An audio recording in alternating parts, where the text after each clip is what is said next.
scary stuff. Oh, okay. Good morning, everyone, and welcome. It's Wednesday, September 28th, 2022. It's 9:01, and we are here in the Senator Hearing Room for our weekly board session. As always, we start with the Pledge of Allegiance, so if you please join me.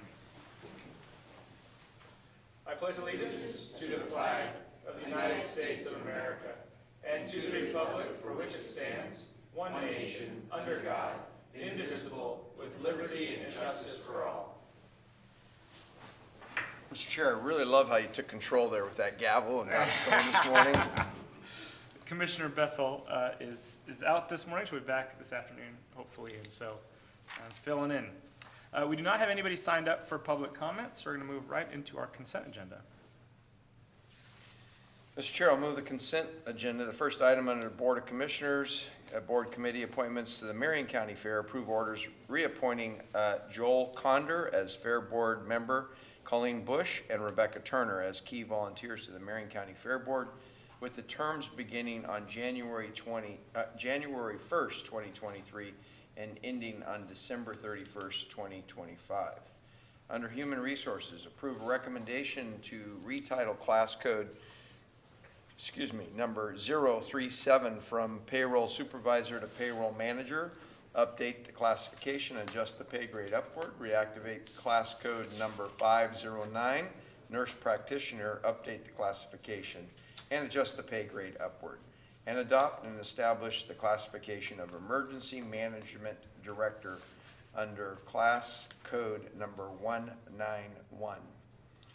Under Public Works, receive hearings officer decision approving conditional use CU number 22027/Dantani Jatanti Evans on behalf of Brent Chandler.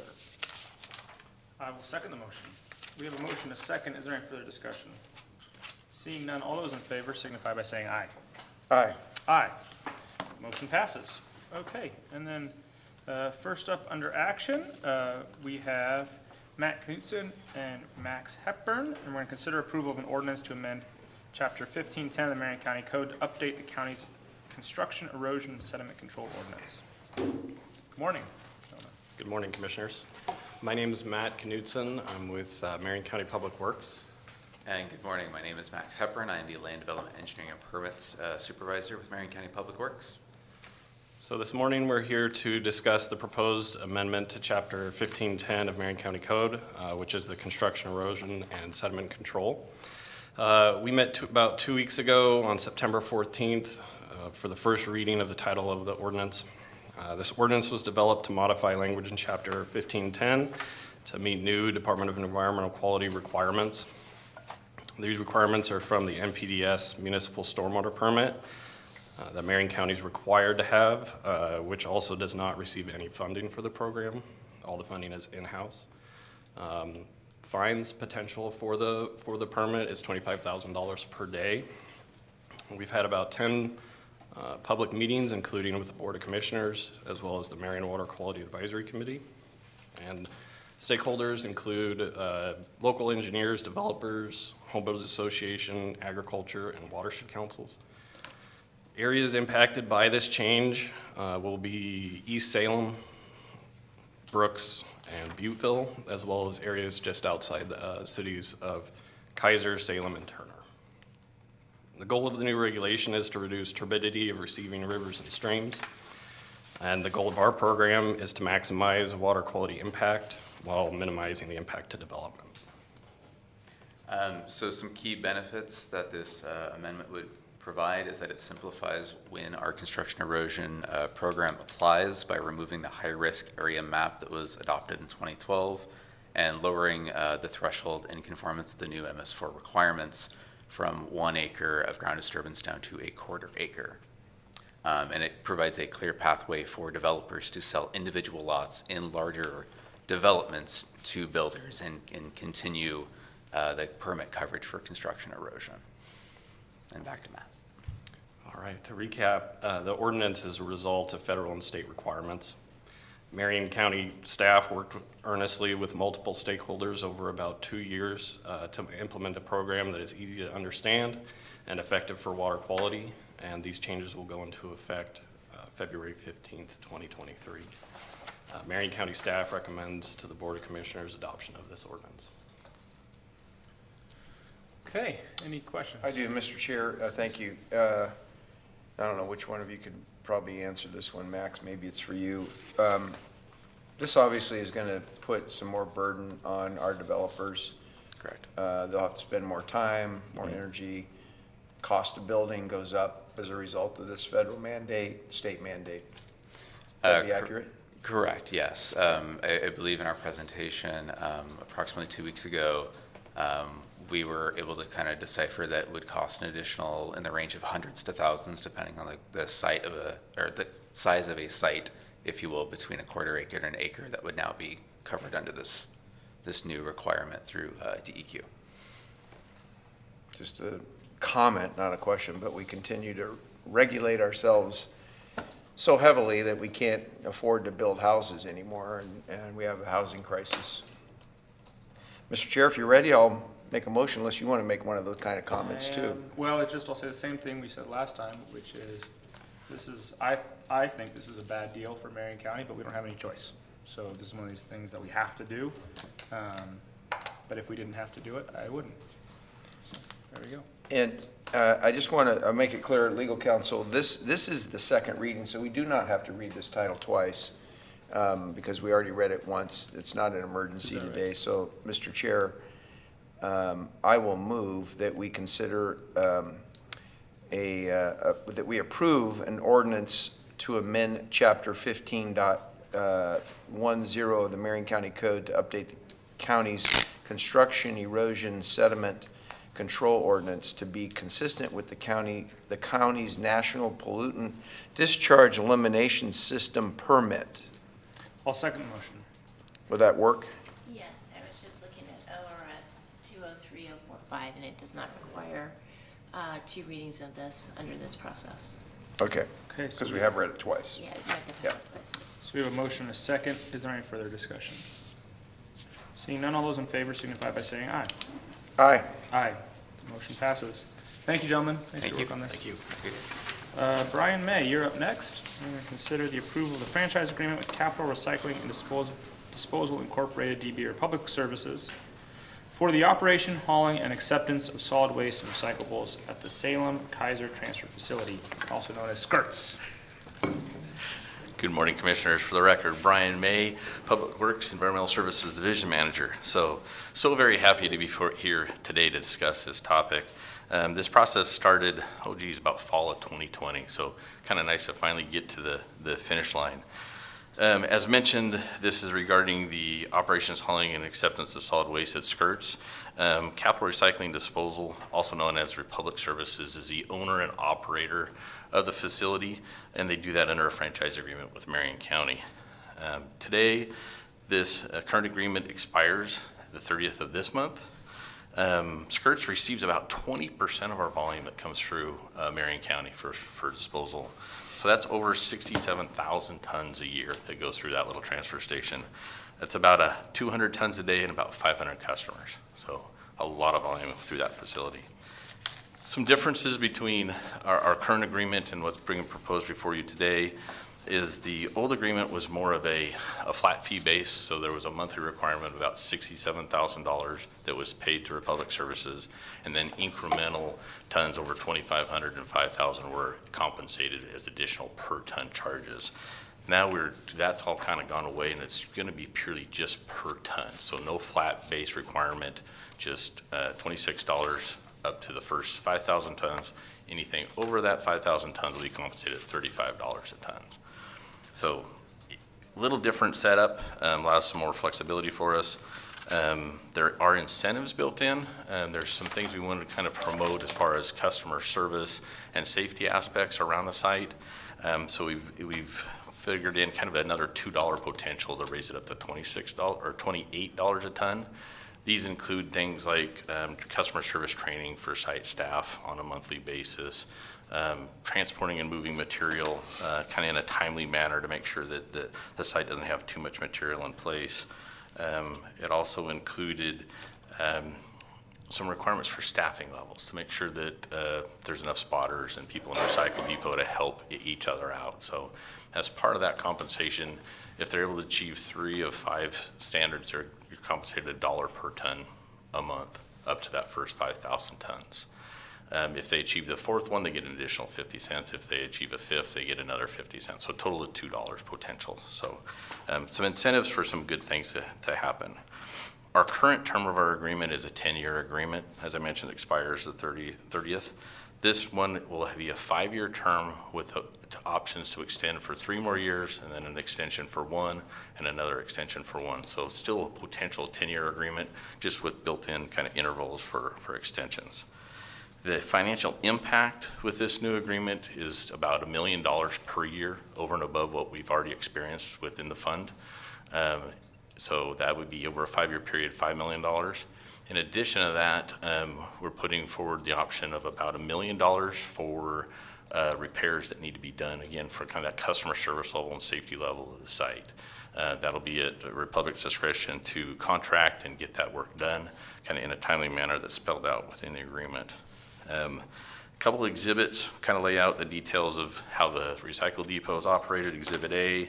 Exhibit B gets into that framework of kind of the identified facility repairs that Marion County is willing to compensate up to $1 million on. There's additional things listed in this exhibit that go above the $1 million, but that's just the hope that maybe we get a contract that's better than pricing today, and we have opportunity to do more and take care of more repairs that need to happen on the site. When we get into kind of the recommendation here, this was a long and grueling process that we went through with Republic Services. And as we mentioned to them during the process, if we had another option other than kind of moving forward with this franchise agreement, we would do so.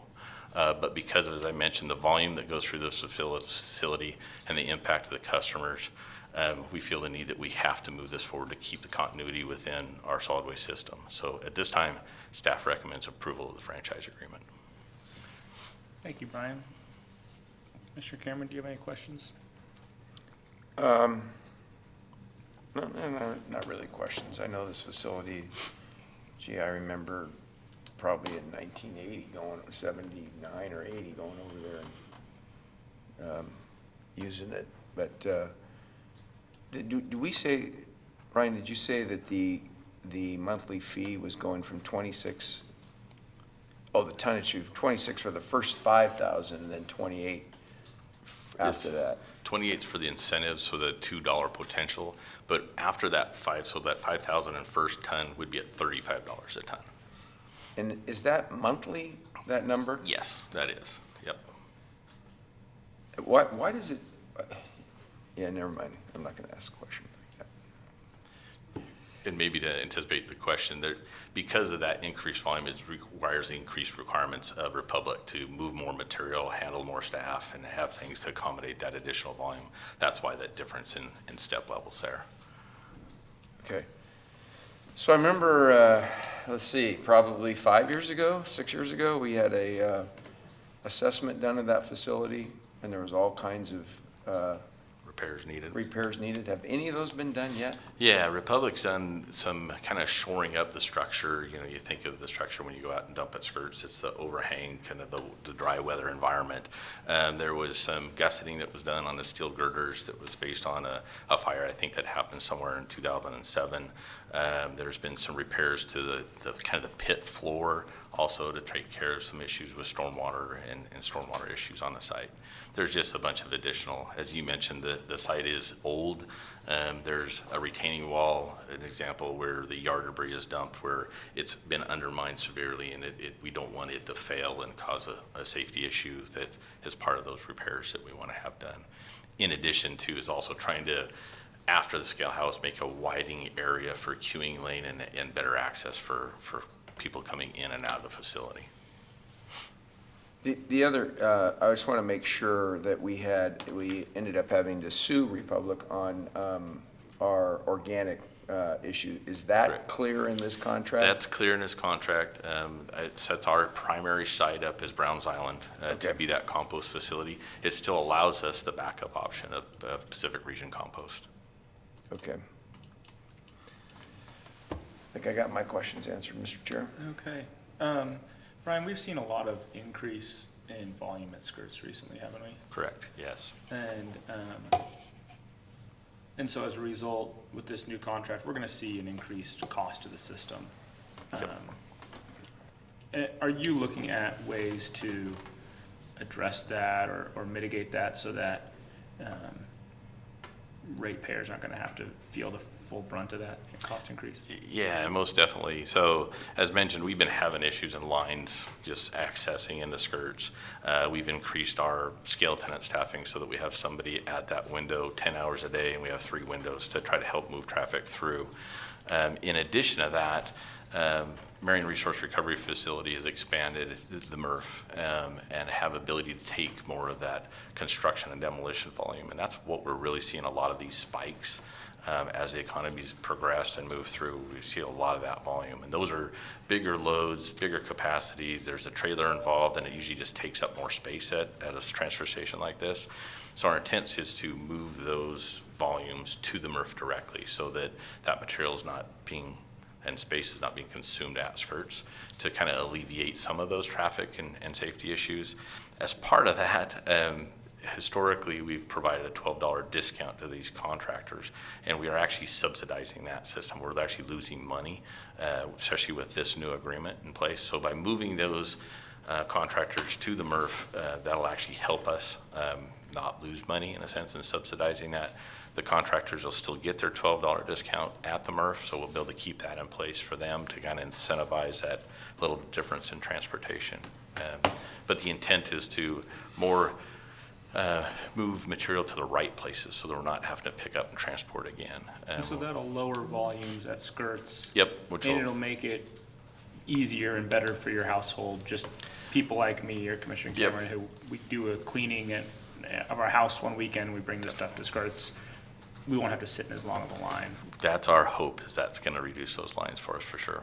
Okay. Saturdays and Sundays are still very busy days out at our transfer stations. So, Yeah, we gotta work on that. yep. And if we move some of that material, it'll also manage the cost hit to the system under this contract, right? Correct, and then we'll see kind of how that shifts in time, and we'll see that eventual impact and adjust from there. Okay, very good. Okay, Commissioner Cameron, I'm ready for a motion when you are. Yeah, just took us a long time to get this deal done, didn't it? It I did. think we had it, but never mind, I'm not gonna make any comments. People drag their feet all the time.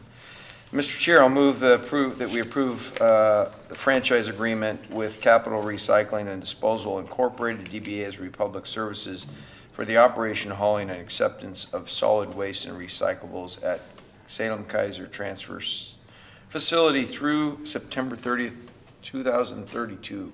I'll second the motion. We have a motion and a second. Is there any further discussion? Seeing none, all those in favor signify by saying aye. Aye? Aye. The motion passes. All right, thank you, Brian. Thank you, thanks for your patience. We don't have anything else on our agenda, and Patience, it's a record board session today. well, we've been waiting a little while on this contract. And as always, our calendar for the next week is up on the website. And so with that, we will adjourn.